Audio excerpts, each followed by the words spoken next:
Kausap naman natin Senador Risa Hontiveros. Senadora, good morning po. Good morning po, Igan. Opo, guest po namin Senador Pacquiao. Pinag-uusapan natin yung anti-discrimination, yung panukala po sa Kamara. Unahin po natin itong pandarambong, no? Yung sa parusang bitay. Plunder. Opo. Ano pong reaction doon? Kasi pinupulsuhan din namin ng Senado eh. Hindi pwedeng Kamara lang magde-desisyon dyan, Senadora. Tama po yan, Igan. Well, sila Senator Manny nga ay pinofocus lamang. Yes po. Pinofocus lamang po nila ang kanilang death penalty bill sa Senado dun sa drug-related crimes. Opo, para po ma-blunt yung isang argumento namin na dapat hindi ibalik ang death penalty dahil anti-poor. Sinasabi pa nila na in fact wala daw drug lord na mahirap. Pero ang hindi nila sinasabi sa publiko ay kahit dun sa mga bansa na nag-a-apply ng death penalty sa high-level drug-related crimes, hindi pa rin bumaba ang problema sa illegal drug trafficking. Halimbawa, ayon sa Amnesty International, ang Iran, mula 1959, libo-libo na ang in-execute nila para sa drug-related crimes. Sa 2015 pa lang, sa 800 plus death penalties na in-apply nila, 500 plus para sa high-level drug crimes. Pero kahit ang gobyerno ng Iran ay umamin na yung death penalty nila ay hindi nakapababa sa problema nila sa illegal drugs. Yung Thailand, nagkaroon din ng isang marahas na war on drugs noong nakaraang dekada. Libo-libo rin ang napatay nila para lamang umamin later on na naging palpak yung kanilang war on drugs. At mismo yung United States na nag-invento nitong salita, nitong konsepto ng war on drugs, ay napag-alaman nila na yung death penalty ay naging mahinang sangkap ng kanilang anti-drugs at anti-crime campaign. Parang binabaliwala lang ng mga drug lords sa kanila na magkaroon ng patayan at kamatayan. So, Senadora, mahirapan ito makalusot sa Senado?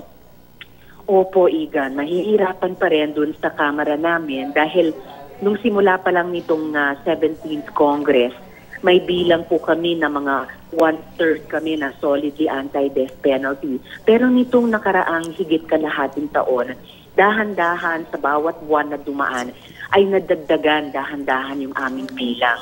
Kaya talagang makapagbibigay kami ng malangan at mahaba-habang pagdidebate laban abangan namin yan. Senadora, may tanong po si Connie. Opo, hello, Connie. Sa issue naman po, Senator, ng cross-dressing, yung Provision Anti-Discrimination Bill, na mahigpit pong tinututulan. Ang kasama ho natin ngayon dito sa studio na si Senator Manny Pacquiao. Ano pong reaksyon ninyo? Well, mindun sa Senator Manny. Gaya po, Connie, ng interpellation namin ni Senator Manny nung isang araw tungkol dyan, yung cross-dressing po ay isang natural at lehitimong ekspresyon ng isang tao ng kanyang gender identity at ng kanyang sexual orientation. So ito ay isang anyo ng gender expression at pinagbabawal po ng panukala ko na magdiskrimina sa kanya dahil dyan sa issue ng cross-dressing. Yung pananamit po natin, ekspresyon ng identity natin, at kung naman sa isang establishmento ay sumusunod tayo sa dress code na kunyari dito dapat formal o dito pwedeng semi-formal o casual. Basta sumusunod tayo dyan, hindi dapat i-deny yung mga cross-dresser ng entry. Tulad ng ginawa noon kay Inday Garutay sa isang fine dining restaurant sa Pasig City o kaya ginawa rin kay Beat Gandang Hari. Sila naman, Miss Connie, ay nakasuot formal noon pero dahil lang nag-cross-dress nung gabing iyon ay dininay ng entry sa establishmento.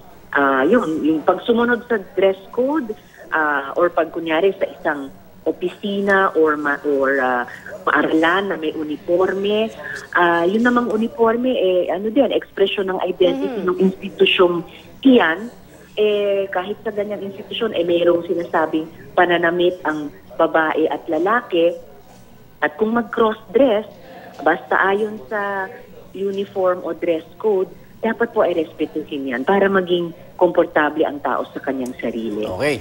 Right. Abangan natin sa Senado pa, tuloy pa debate. Demokrasya yan Senadora, salamat po sa oras. Good morning po. Maraming salamat din po, Igan at Connie at Senator Manny.